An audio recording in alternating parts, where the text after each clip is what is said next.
Welcome to Garis TV channel. So nandito na naman tayo para silipin naman natin ang estimated salary ni na Kalingap Jomar and Rachel Morales. So ito mga lods, parehong charity vlogger kaya pareho natin suportahan ng kanilang mga channel. Pero siyempre huwag niyo rin kalimutan na isama sa pag-support ang aking channel. So mga lods, kung bago pa kayo sa aking channel, pakiclick naman ang subscribe natin and then siyempre pakipost na rin ang notification bell para lagi kayong updated sa ating video. So ano pa ba ang hinihintay natin mga lods? Let's go!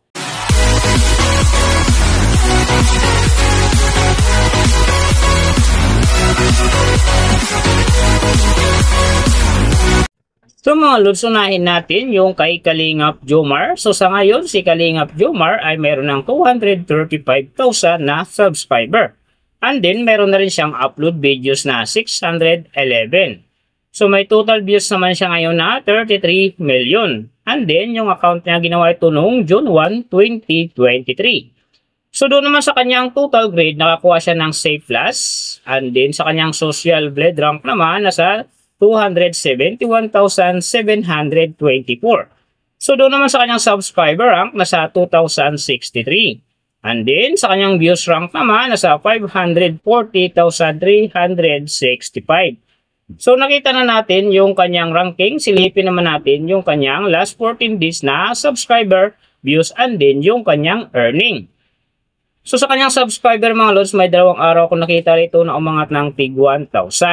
Simula noong May 22, nakakuha siya ng 1,000. And then, nasundan naman ito ng May 28, nakakuha ulit siya ng 1,000. Kaya, ang kanyang subscriber ngayon nasa 235,000.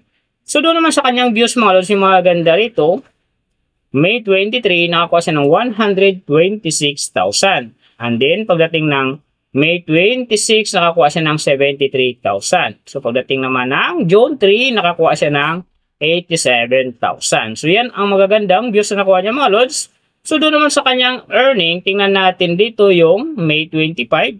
Sa kanyang low estimated, nakakuha siya ng $22. And then, sa kanyang high estimated naman, nakakuha siya ng $349. So, ang mga yan naman mga lods, dailies na marilang, mas maganda kung silipin natin yung naka-round off na from daily, weekly, and monthly para malaman na natin kung magkano na ngayon ang estimated salary ni Kalingap Jomar dito sa YouTube. So, unahin natin yung kanyang daily average. So, sa daily subscriber, nakakuha siya ng 200. And then, sa kanyang views naman, nakakuha siya ng 73,055. So, doon naman sa kanyang daily, low estimated ng kanyang earning, nakakuha siya ng $18. So, times natin sa 55, mayroon siyang 990. And then, sa kanyang daily high estimated naman ng kanyang earning, nakakuha siya ng $292.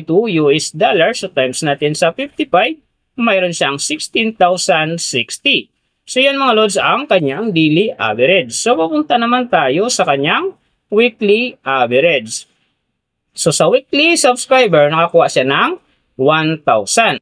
And then, sa kanyang views naman, nakakuha siya ng 350,720.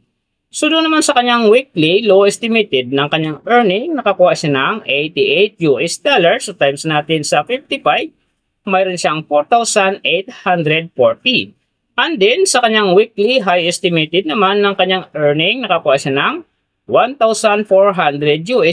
So, times natin sa 55, mayroon siyang 77,000. So, yan naman mga lods, ang kanyang weekly average. So, pupunta naman tayo sa kanyang monthly average. So, sa monthly subscriber, nakakuha siya ng 6,000. And then, sa kanyang views naman, nakakuha siya ng 2,191,663. So, doon naman sa kanyang monthly, low estimated ng kanyang earning, nakakuha siya ng $548. So, times natin sa 55, mayroon siyang 30,140. And then, sa kanyang monthly high estimated naman ng kanyang earning, nakakuha siya ng $8,800. So, times natin sa 55, mayroon siyang 484,000. So, yan naman mga lods ang kanyang monthly average. So, papunta naman tayo kay Rachel Morales. So, sa ngayon mga lods, si Rachel Morales ay mayroon ng 260,000 na subscriber. And then, meron na rin siyang upload videos na 1,200. So, may total views naman siya ngayon na 55 million. And then, yung account niya, ginawa ito noong December 30, 2022. So, doon naman sa kanyang total grade, nakakuha siya ng C+. And then, sa kanyang social blade rank naman, nasa 234,679. So, doon naman sa kanyang subscriber rank, nasa 2,039. And then, sa kanyang views rank naman, nasa 355,170. So, doon naman sa kanyang PH rank, nasa 836. So, nakita na natin yung kanyang ranking. Silipin naman natin yung kanyang last 14 days na subscriber, views, and then yung kanyang earning. So, sa kanyang subscriber mga lods, may 2 araw ako nakita rito na umangat ng tig 1,000. Simula noong May 22, nakakuha siya ng 1,000. And then, nasundan ito ng June 4, nakakuha ulit siya ng 1,000. Kaya, ang kanyang subscriber ngayon nasa 260,000. So, doon naman sa kanyang views mga lods, yung mga ganda rito, May 23, nakakuha siya ng 103,000. And then, pagdating ng May 28, nakakuha siya ng 106,000. So, yan ang magagandang views na nakuha niya mga lods. So, doon naman sa kanyang earning, tingnan natin dito yung May 25. Sa kanyang low estimated, nakakuha siya ng $29. And then, sa kanyang high estimated naman, nakakuha siya ng $462. So, ang mga yan naman mga lods, daily summary lang. Mas maganda kung silipin natin yung naka-round off na from daily, weekly, and monthly para malaman na natin kung magkano na ngayon ang estimated salary ni Richelle Morales dito sa YouTube. So, unahin natin yung kanyang daily average. So, sa daily subscriber, nakakuha siya ng 33.